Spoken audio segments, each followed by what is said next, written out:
गिरते पड़ते, सैकड़ों फीट गहरी खाई में जान की बाजी लगाकर। जानते हैं इस बार आधी हकीकत आधा अफसाना की टीम कहां जा रही है? मकसद है महाभारत से जुड़ी सबसे बड़ी खोज, जिसका नाता है महाभारत के योद्धा कर्ण से।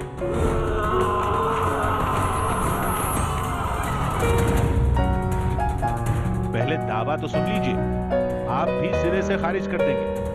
कहते हैं छत्तीसगढ़ की एक गुफा में कर्ण के कवच कुंडल आज भी रखे, जिनकी चमक लोगों को दिखती है। कोई मानेगा इस दावे को? हमने भी मना कर दिया तो लोगों ने सबूत पेश कर दिया। वो जगह जहां कर्ण से कवच कुंडल लेने के बाद भगवान इंद्र के रथ का पहिया धंस गया था, वो गुफा जहां कवच रखा है और कुछ रहस्यमयी किरणें जो कवच की बताई जाती हैं। तो चलिए आज पीछा करते हैं 5000 साल से भी पुरानी एक कहानी का, टकराते हैं कुछ मान्यताओं से और खोज कर सामने लाते हैं दावे की सच्चाई को।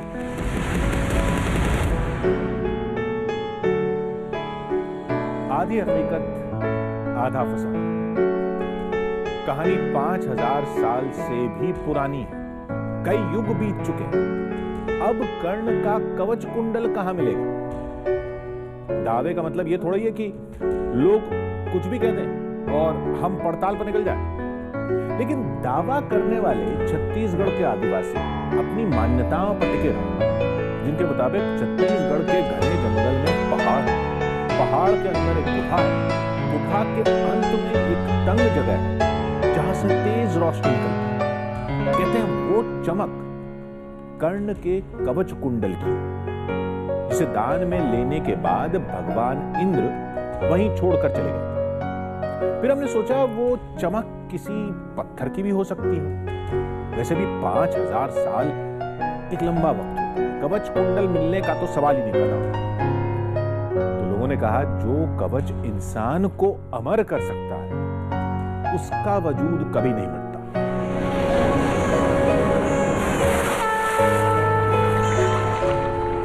महाभारत में लिखा है कर्ण का जन्म कवच कुंडल के साथ हुआ था।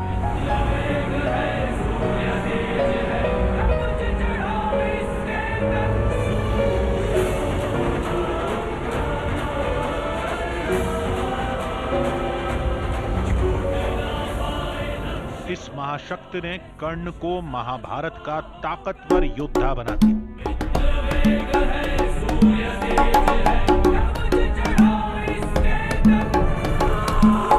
लेकिन इंद्र ने छल करके कर्ण से कवच कुंडल ले ली।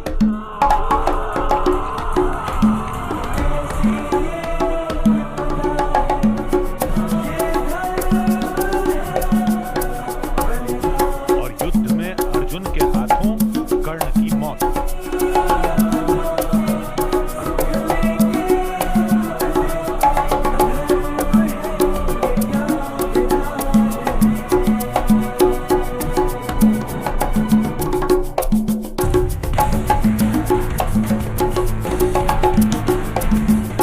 इसके बाद कवच कुंडल का क्या हुआ, वो कहां गया, कोई नहीं जानता। इसको लेकर कुछ दावे जरूर हैं, जिनकी पड़ताल के लिए आधी हकीकत आधा फसाना की टीम छत्तीसगढ़ के बीजापुर में थी, जहां कदम कदम पर नक्सली हमले का खतरा रहता है।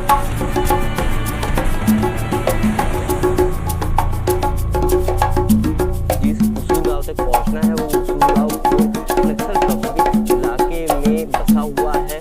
काफी सेंसिटिव इलाका ये है। सीआरपीएफ के जवानों ने हमें इस इलाके में नहीं जाने की ताकीद दी है। उनका कहना है कि बिना सुरक्षा के इस इलाके में जाना खुद को नक्सलियों का शिकार बनाना है। हमें करीब 6 से 7 किलोमीटर का सफर इस कच्ची सड़क पर तय करना है और नक्सली इसी तरीके की कच्ची सड़कों पर आईडीज लगा देते हैं और जिस वाहन में हम चल रहे हैं, फोर्स के वाहन भी इसी तरीके से होते हैं।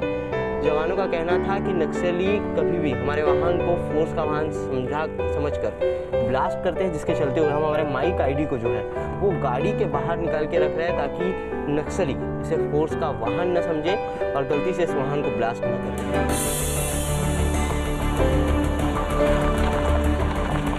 ये कोर नक्सली एरिया है जिसे पार करके हम उस गांव में होंगे जहां के लोगों ने कवच कुंडल देखने का दावा किया।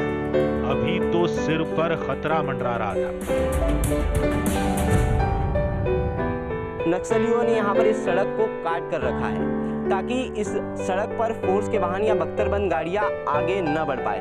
हमारे गाड़ी के चालक का कहना है कि इस सड़क पर इसी तरीके से नक्सलियों ने सैकड़ों बार सड़क को काट कर रखा हुआ है। अब गलगम पहुंचने के लिए हमारे पास एक पैरेलल रास्ता है, ये पगडंडी वाली सड़क है, लेकिन इस सड़क पर बढ़ना भी बेहद ही खतरनाक है क्योंकि फोर्स के जो जवान होते हैं वो नक्सल ऑपरेशन के लिए जंगल में इसी रास्ते से जाते हैं और जवानों को नुकसान पहुंचाने के लिए इस रास्ते पर नक्सलियों ने कई आईडीज लगा रखी है। कई बार इस सड़क पर धमाके हो चुके हैं। और चारा भी क्या था, महाभारत के 5000 साल से भी पुराने रहस्य को सुलझाने के लिए आगे बढ़ना ही पड़ा। लेकिन एक बात समझ में नहीं आ रही, कथा के मुताबिक कर्ण का कवच कुंडल तो इंद्र ने ले लिया था, फिर वो धरती पर किसी गुफा में कैसे हो सकता है? इसके जवाब में गांव वालों ने एक कहानी सुनाई।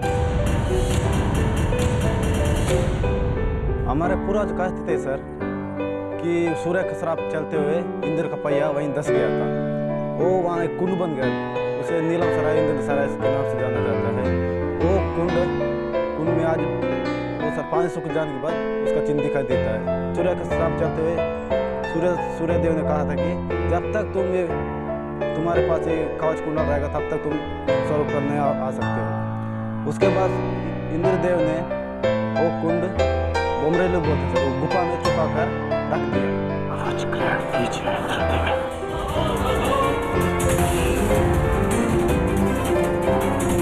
कहानी हम समझाते हैं। जब इंद्र ने कर्ण के कवच कुंडल छल से हासिल किए तो कर्ण के पिता सूर्य देवता इस हरकत से काफी नाराज हुए।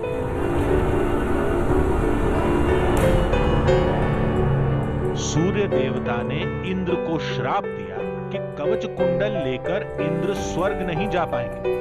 इंद्र के रथ का पहिया जमीन में धंस गया। फिर परेशान इंद्र कवच कुंडल को एक गुफा में रखकर स्वर्ग चले गए। पौराणिक ग्रंथों में यह कहानी तो हमने भी पढ़ी है, लेकिन इस बात का क्या सबूत है कि वो गुफा ही वही जगह है जिसका ग्रंथों में जिक्र है? तो गांव वालों ने 2 साक्ष्य पेश किए। आज उस गुफा से बहुत तेज रोशनी निकलती है किसी दिन, और रोशनी सूर्य के समान बहुत ही चमकदार होती है, बहुत तेज होती है, और रोशनी पूरे आकाश तक फैल जाती है। दावे के मुताबिक पहला सबूत है गुफा से निकलने वाली वो पीली रोशनी, और दूसरा है पत्थरों पर बने कुछ निशान जिन्हें गांव वाले इंद्र के रथ के पहिए का बताते हैं।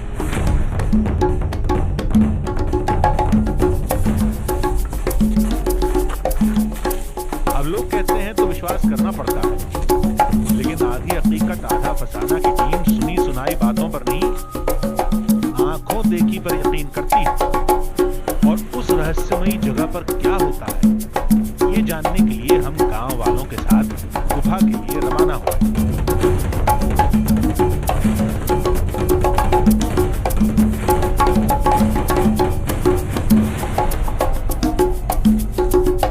महाभारतकालीन साक्ष्यों तक पहुंचने के लिए हमें दंडकारण्य के इस बीहड़ जंगल का 2 दिनों का सफर तय करना है, जिसके चलते हुए काफी साजो सामान हमारे साथ में है।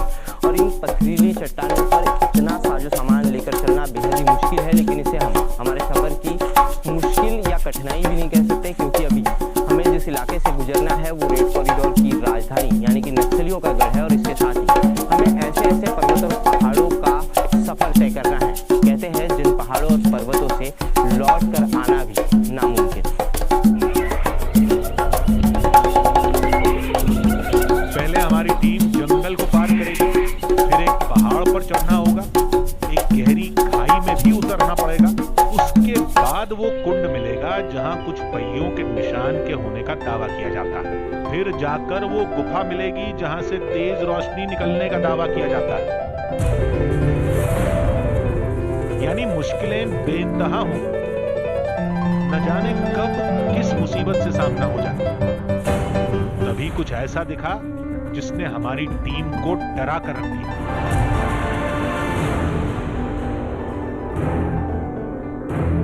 घने जंगलों के बीच ये नक्सलियों की बस्ती हो सकती है।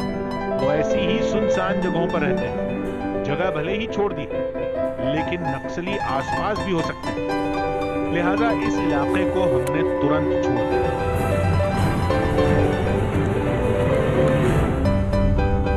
वैसे भी हमारी मंजिल वो गुफा थी जहां कर्ण के कवच कुंडल होने का दावा किया जाता है, जहां गांव वालों को एक रहस्यमयी पीली रोशनी अक्सर दिखाई देती है। कई घंटे पैदल चलने के बाद हमारे सामने इंद्र सराय की घाटी थी, जिसके नीचे वो कुंड और गुफा है। अब सफर को कुछ देर के लिए रोकना होगा। इस जंगल में सफर करते करते शाम ढल चुकी है, सूरज जो है वो डूब चुका है, जिसके चलते हुए हम उस रहस्यमयी कुंड तक अभी नहीं पहुंच सकते हैं। इस वक्त हमें इस झरने के आसपास, नीलम सराय की इसी जगह के आसपास एक सुरक्षित जगह देखकर रात गुजारनी होगी और उसके बाद सुबह की पहली किरण के साथ ही हम उस रहस्यमयी कुंड के लिए हमारे सफर की शुरुआत करेंगे।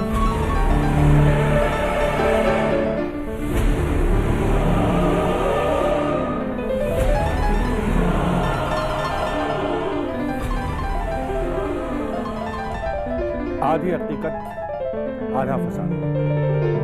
हमारी टीम ने केवल आदिवासियों की बात सुनकर पड़ताल शुरू नहीं की थी। कवच कुंडल की खोज में निकलने से पहले हमने कुछ तर्कों और तथ्यों पर गौर किया। चलिए पहले इसको समझते हैं।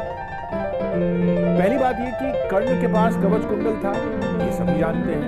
ये कहानी भी सबको पता है कि इंद्र ने दान के नाम पर कर्ण से उसकी ताकत मांग ली थी। कई ग्रंथों में कवच कुंडल का जिक्र भी है। तो मसला वजूद का नहीं, आज के समय में उसके मौजूद होने का, और यही हमारी सबसे बड़ी दुविधा। फिर हमने कुछ तथ्यों पर गौर किया। कुछ साल पहले दिल्ली के पास कुछ पौराणिक चीजों के अवशेष मिले, जिन्हें सैकड़ों साल पुराना बताया गया था। गणना करें तो ये करीब महाभारत के आसपास, यानी 5000 साल पुराने अवशेष के मिलने की संभावना है। ये सोचकर हमारी टीम कवच कुंडल की खोज में जुट गई। ये तस्वीरें जून 2018 की हैं, जब उत्तर प्रदेश के बागपत में पुरातत्व विभाग को कुछ पौराणिक अवशेष मिले।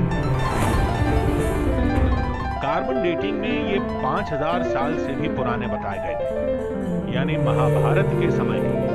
कहने का मतलब ये कि उस युग के अवशेष पहले भी मिलते रहे। कुछ इसी उम्मीद के साथ आधी हकीकत आधा फसाना की टीम छत्तीसगढ़ के बीजापुर में थी, जहां आदिवासियों के दावे के मुताबिक एक गुफा में कर्ण का कवच कुंडल रखा है। कर्ण का किरदार और उसके किस्से से हम लोग बखूबी वाकिफ हैं, लेकिन इस किरदार के किस्से का सबसे महत्वपूर्ण पहलू जो है वो है कर्ण के रहस्यमयी कवच कुंडल।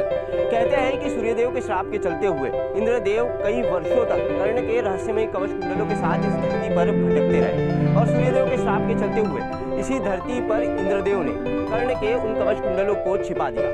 कर्ण के कवच कुंडलों के होने के दावे इस धरती के अलग अलग जगहों पर किए जाते हैं। महाराष्ट्र से लेकर छत्तीसगढ़ और उड़ीसा से लेकर हिमालय तक कई जगहों पर कर्ण के कवच कुंडल होने के दावे किए जाते हैं, लेकिन कर्ण के कवच कुंडल होने का सबसे पुख्ता दावा जो है वो किया जाता है दंडकारण्य के इस बीहड़ जंगल में। मैं आदित्य राय आज आपको कर्ण के इसी कवच कुंडलों के रहस्य तक ले चलूंगा।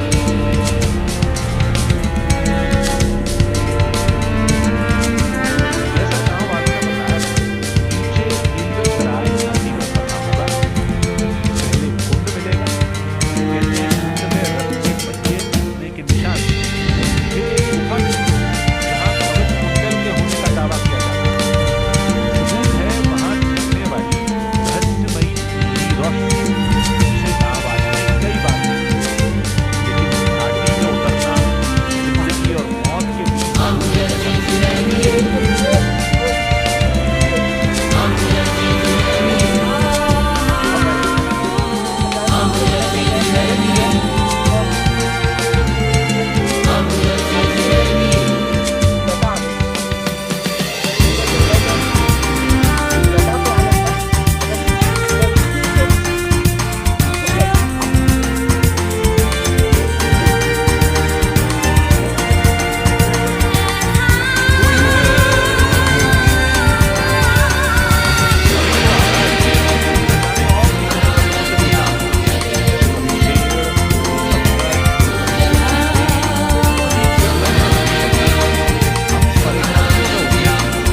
ही टिकी हुई थी। अचानक इस चट्टान पर पैर गिरा और चट्टान के साथ फिसल के नीचे आ गया।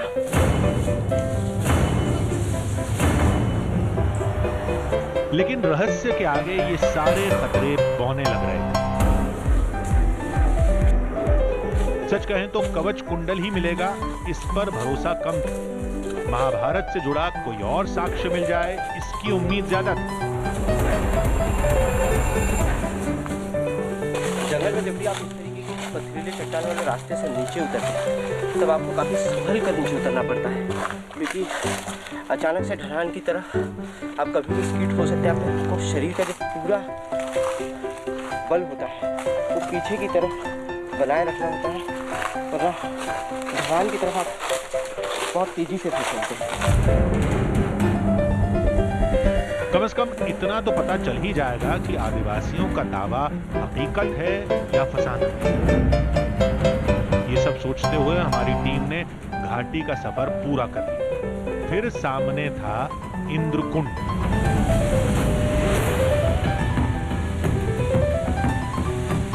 जो पानी से लबालब। दावे के मुताबिक कुंड के तल में रथ के पहियों के निशान हैं, जो इंद्र के रथ के बताए जाते हैं। कहते हैं सूर्यदेव के श्राप के चलते हुए आसमान से इंद्रदेव का रथ आकर जमीन में आ गिरा और इसी जगह पर वो रथ धंस गया। रथ के धंसने की वजह से यहाँ पर जमीन में एक बहुत बड़ा गड्ढा बन गया और बारिश का झरने का पानी उस कुंड के अंदर भरने की वजह से इस जगह को इंद्रकुंड नाम दे दिया गया। कहते हैं गर्मी में जब एक कुंड सूखता है तो उस वक्त यहाँ पर रथ के पहियों के निशान साफ दिखाई देते हैं। इसी जगह पर रथ धंसने की वजह से इंद्रदेव अपने रथ को यहाँ छोड़कर दंडकारण्य के इस बीहड़ जंगल में इसी रास्ते पर आगे बढ़े और दंडकारण्य के इसी बीहड़ जंगल में एक अज्ञात जगह पर एक गुफा में इंद्रदेव ने कर्ण के वो रहस्यमयी कवच कुंडल छिपा दिए। पानी की वजह से उन निशानों को देखना नामुमकिन था।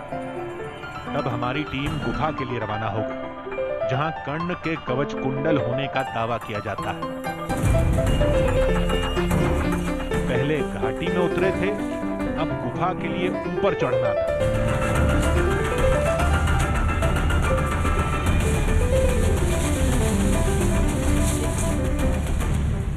रास्ता इतना खतरनाक और कठिन है कि सामने मौत ही रास्ते नजर आती है। इस तरीके से सकरी जगह से छोटी छोटी दरारों से चट्टानों को चढ़कर आगे बढ़ना पड़ रहा है। कहते हैं रास्ता इतना कठिन है कि इंसानों का कर्ण के कवच कुंडलों तक पहुंचना बिल्कुल भी मुमकिन नहीं था। इसी के चलते हुए इंद्र ने दंडकारण्य की इस अज्ञात जगह पर कर्ण के कवच कुंडल छिपाए। हालांकि वक्त के साथ ये रास्ता थोड़ा परिवर्तित हुआ और अब इस रास्ते पर इंसान आ तो सकते हैं, लेकिन उसके लिए आपको अपनी जान का खतरा लेना पड़ेगा। हमारे हाथ में कहानी का केवल एक छोर था। दूसरे छोर पर क्या मिलेगा कोई नहीं जानता। पता नहीं रोशनी दिखेगी भी या नहीं। अब ज्यादा दिमाग लगाने से कोई फायदा नहीं। कुछ देर में सच्चाई खुद सामने आ जाएगी। गांव वालों ने हमारी टीम को गुफा के सामने खड़ा कर दिया। मान्यता के अनुसार यही वो रहस्यमयी और गुप्त जगह है जहां पर इंद्र ने कर्ण के कवच कुंडल छिपाए थे। हमारे साथ आए स्थानीय युवक और इस इलाके के पूरे लोगों का ये कहना है कि इस जगह से उन्होंने सूर्य के प्रकाश की तरह एक तेज रोशनी को निकलते हुए कई बार देखा है। कर्ण के कवच कुंडलों से भी इसी तरीके की रोशनी निकलती थी, जिसके चलते हुए ये दावा किया जाता है इस पूरे इलाके में ये किंवदंती मशहूर है।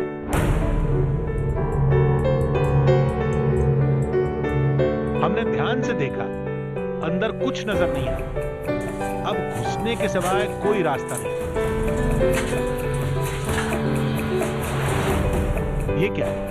गुफा के अंदर तो पानी भरा था, रास्ते भी बेहद तंग थे।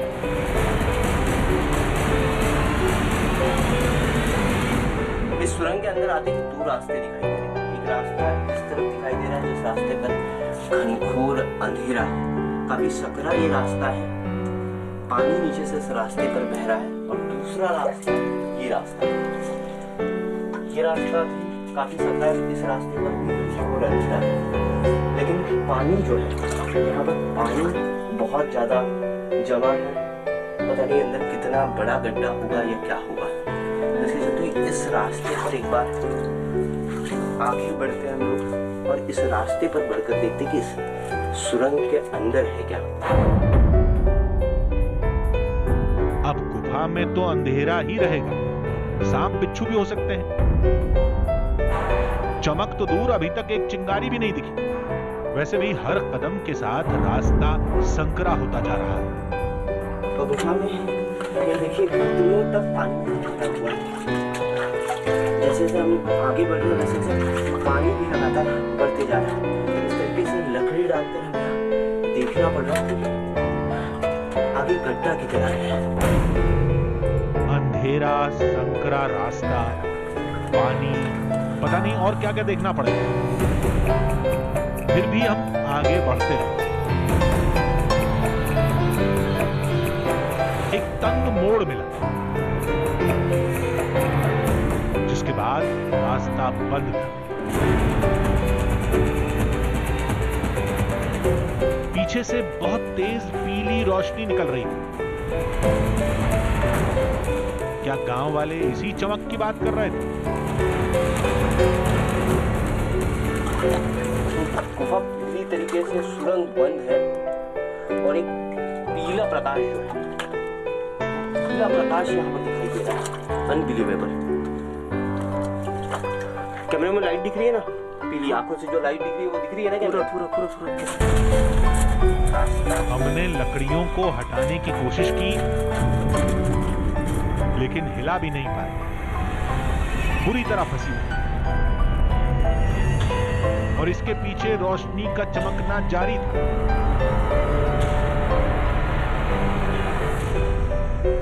बारिश होती है तो जंगल से बारिश का जो पानी है वो जब सुरंग में आता है अपने साथ ही लकड़ियां बहा कर लेकर आता है।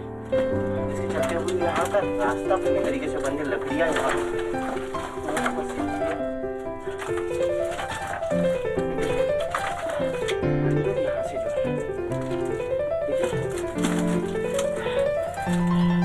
किसी इंसान के अंदर जाने का रास्ता यहाँ से आगे नहीं है। आगे सुरंग और लंबी दिखाई दे रही है और सुरंग के अंदर से यहाँ से जो है मुझे कैमरा लगी, यहाँ से सुरंग के अंदर से रोशनी आती हुई दिखाई दे रही है। यहाँ से डालिए, लकड़ियों के ऊपर से कैमरा डालिए। सुरंग के अंदर से जो है वो रोशनी आते हुए जो है वो दिखाई दे रही है। यहां से निकलने पर भी रोशनी तक नहीं पहुंच पाती। आगे रास्ता और तंग था, वहां भी लकड़ियां फंसी, लेकिन हमें साफ नजर आ रहा था कोई चमकदार चीज थी, पीले रंग की। उसकी रोशनी पूरी गुफा में फैली थी।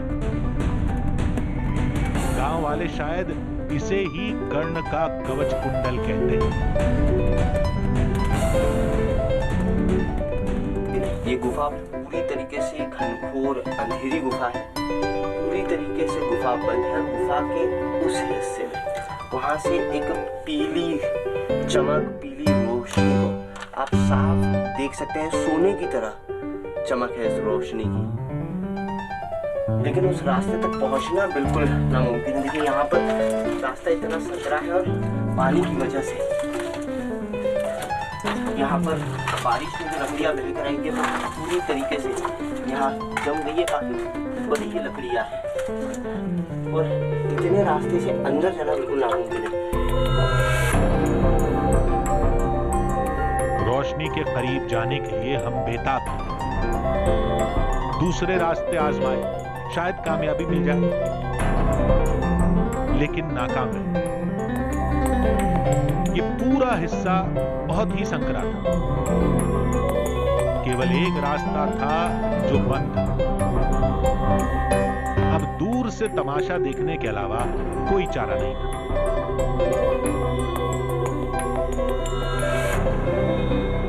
जिस रास्ते से हम अंदर आए थे उस रास्ते के अलावा कहीं से कोई भी जगह नहीं है जहाँ से सूर्य की किरण या किसी और तरह की रोशनी जो है वो यहाँ आ सके। और जब हम इस गुफा में आए थे, जैसे हमने गुफा के अंदर प्रवेश किया था तो सूरज ढल रहा था।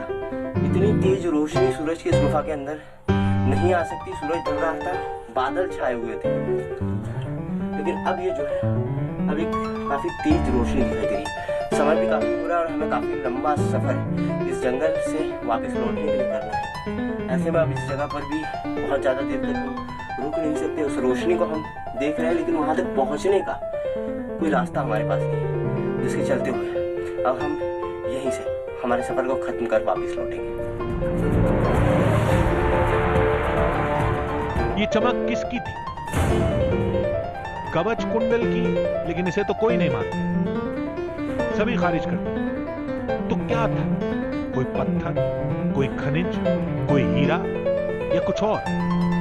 ये रहस्य ही रह गया। रोशनी गुफा के उस हिस्से से निकलती है जहां पहुंचना किसी इंसान के बस की बात नहीं। गांव वालों ने भी बहुत कोशिश की होगी, लेकिन कोई उस रोशनी तक नहीं पहुंच पाया होगा। अगर उस जगह तक इंसानों की पहुंच होती तो शायद कुछ फैसला हो जाता। हमने भी बहुत कोशिश की, लेकिन ये राज हकीकत और फसाने के बीच उलझ कर रही है। आधी हकीकत, आधा फसाना। गंगा, गंगोत्री, गोमुख, इनसे जुड़ी आस्था एक हकीकत। यहां कोई फसाना नहीं, लेकिन गोमुख का नाता हिमालय के ग्लेशियर से। ग्लेशियर पिघलते हैं, कभी टूटते हैं, और इसका असर कहीं ना कहीं गोमुख पर भी पड़ता है। हमारी ये कहानी एक ऐसे ही दावे की पड़ताल पर आधारित है। हाल की कुछ घटनाओं का हवाला देते हुए हमें बताया गया कि गोमुख बदल चुका है। सबूत के तौर पर कुछ तस्वीरें दिखाई दी, कुछ प्राकृतिक घटनाओं का हवाला दिया गया। कहा गया कि गोमुख की जो तस्वीरें लोग देखते आ रहे हैं वो गोमुख अब पहले जैसा नहीं। तो जिस जगह से गंगा नदी का प्रवाह शुरू होता वो गोमुख आज कैसा, किस हालत में, उसमें कौन से बदलाव आए, ये जानने के लिए हमारी टीम सफर पर निकल पड़ी।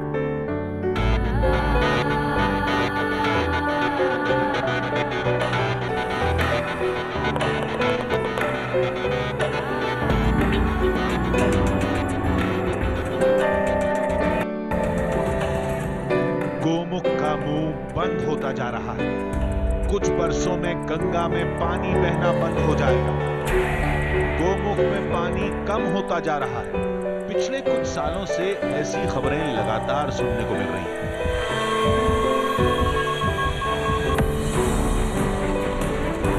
कोई इसके लिए क्लाइमेट चेंज को वजह मानता है, तो कुछ इसे पौराणिक रहस्यों से जोड़ते हैं। लेकिन हकीकत क्या है किसी को नहीं पता। लेकिन एक सच्चाई से कोई मुंह नहीं मोड़ सकता।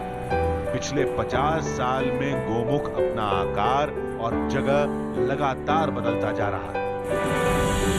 अगर आप बहुत पहले कभी गौमुख गए होंगे तो गौमुख का बड़ा स्पेक्टिकुलर व्यू था। उसमें करीब 60 मीटर ऊंचा और 90 मीटर चौड़ा हुआ था। बहुत अच्छा सा उसका गुंबदनुमा उसका व्यू हुआ करता था। लेकिन आज आपने देखा 2016 में डेब्रिस फ्लो के कारण जो है उसका जो स्नाउट है वो करीब आधा नीचे दब गया और आधा ऊपर से कोलैप्स हो गया। तो अब वो स्पेक्टिकुलर व्यू गौमुख का नहीं है।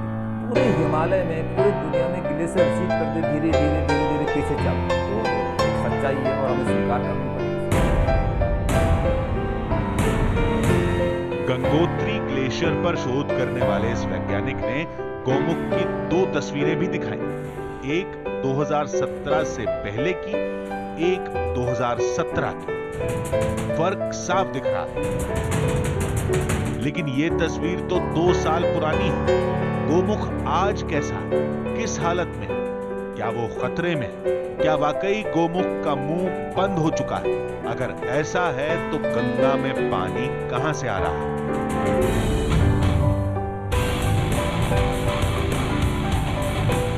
हमारी टीम ने गोमुख की सही तस्वीर और सच्चाई को सामने लाने का फैसला लिया, क्योंकि गोमुख पर खतरे का मतलब है गंगा के अस्तित्व पर संकट, और गंगा पर संकट का मतलब है जीवन पर बहुत बड़ा खतरा। गोमुख के इस सफर में हमारी पहली मंजिल है उत्तराखंड का गंगोत्री।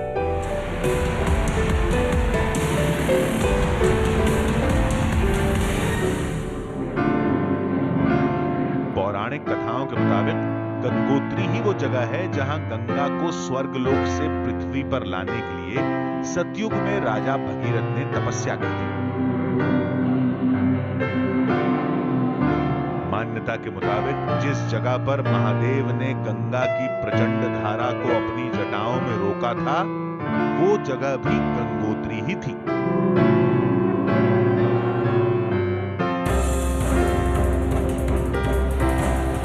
आज गंगोत्री की गिनती देश के अहम धामों में होती है।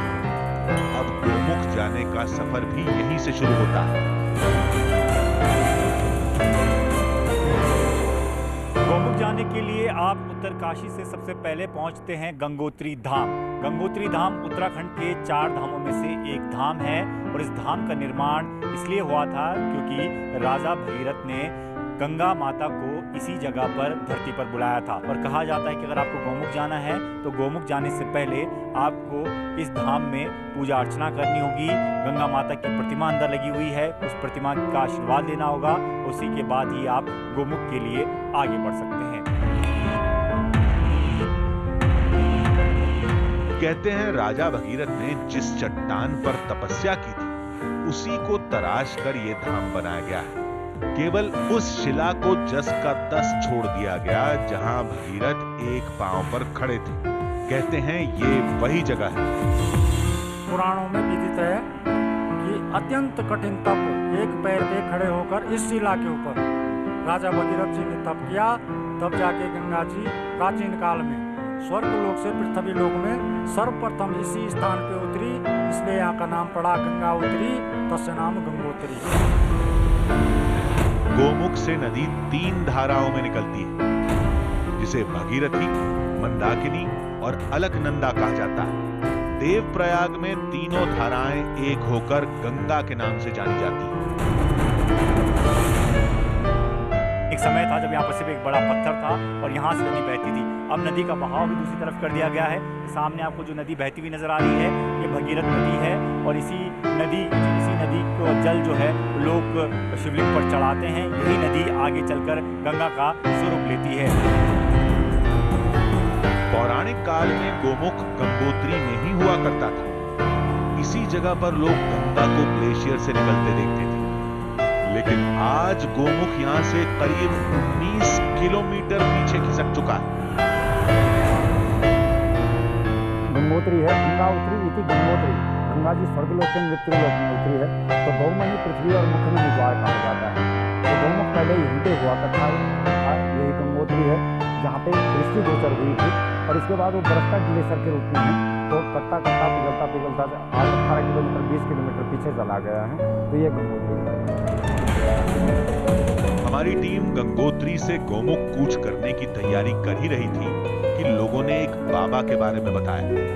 लोगों ने कहा कि उस बाबा से मिले बगैर गोमुख की यात्रा करने का कोई मतलब नहीं। बाबा से मिलने के बाद समझ में आया कि लोग ऐसा क्यों कह रहे थे। चलते चलते हम पहुंच आए हैं स्वामी सुंदरानंद जी के पास, और जो पिछले 70 साल से ज़्यादा वक्त से इस गंगोत्री ग्लेशियर के पास रह रहे हैं। और सबसे बड़ी बात ये कि उन्हें जब वो युवा अवस्था में थे, उस वक्त उनको फोटोग्राफी का बहुत ज़्यादा शौक था, और उसी फोटोग्राफी के चलते आज एक बड़ी आर्ट गैलरी उन्होंने बनाई है। इस आर्ट गैलरी के ज़रिए हम ये समझ सकते हैं या ये जान सकते हैं कि कितना असर ग्लेशियर्स पर पड़ रहा है, कितनी तेज़ी से ग्लेशियर पिघल रहे हैं। बाबा पिछले 70 साल से गोमुख पर्वत पर निगाह बनाए हुए हैं, जो 50 साल पहले कुछ ऐसा था, बिल्कुल एक गाय के मुख की तरह। लेकिन आज तस्वीर बदल चुकी है। पिछले 40-50 साल पुरानी ये तस्वीर है गोमुख की, जब गोमुख इतना बड़ा ग्लेशियर के तौर पर दिखता था। हालांकि ब्लैक एंड व्हाइट तस्वीर है, थोड़ा समझना मुश्किल होगा, लेकिन 50 साल पुरानी इस तस्वीर को देखिए कि गोमुख कितना बड़ा और किस तरीके का दिखता था। 20-25 वर्ष में एक गंजी नाले के रूप में गंगा बहेगी। गंगा के नाम से, वैसे राजा भगीरथ काल में गंगा का उद्गम गंगोत्री पर ही था, यहाँ की प्रमाण है। मैं 1948 में यहाँ आया हूँ, उस समय भोजवास के पास गंगा का जन्म गोमुख था। अब वहाँ से 7-8 किलोमीटर पीछे हट गई। पहले गोमुख गंगोत्री में था, फिर वहां से 10 किलोमीटर पीछे चीड़वासा तक खिसका, फिर चीड़वासा से 4 किलोमीटर पीछे भोजवासा, और आज गोमुख भोजवासा से भी 5 किलोमीटर पीछे पहुंच चुका है। हमारी टीम गोमुख के लिए रवाना हो गई। जिस गुफा से गंगा निकलती है वो आज किस हालत में, क्या उसका मुंह किसी ग्लेशियर से बंद हो चुका है? अगर ऐसा है तो पानी की ये धारा कहां से निकल रही है? क्या गोमुख सिकुड़ता जा रहा है? आज सारे सवालों का जवाब मिलने वाला था। कुछ देर बाद आज का गोमुख पर्वत आपकी आंखों के सामने होगा।